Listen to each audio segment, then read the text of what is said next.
Mayong hapon, yari ang mga nagapanguna nga balita. Restoration sang Plaza Libertad, nagapadayon. Phase 2 kag 3, ginahandaan sa lokal nga panguluhan.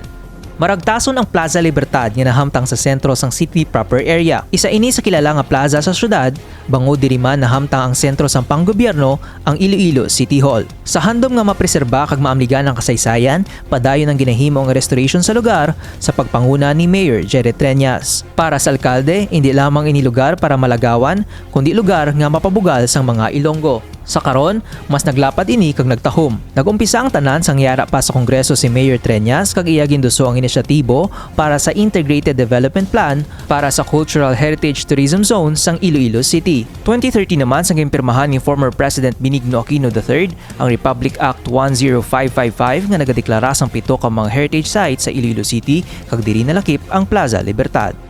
Ang restoration project ang pinaagi sa Tourism Infrastructure and Enterprise Zone Authority o kun TIEZA, National Museum, kag National Historical Commission of the Philippines o kun NHCP. Halos patapos na ang Phase 1 sang 4,000 square meters nga plaza kag suno sa alkalde, may Phase 2 kag 3 pa ang proyekto. Iga-restore man ang mga estatwa, may fountain kag landscape nga himuon. Yara na sa planning stage ang pagpatuman sa masunod nga aspeto sang proyekto para kung matapos, ginalauman nga isa ini sa mga atraksyon sa syudad sang Iloilo.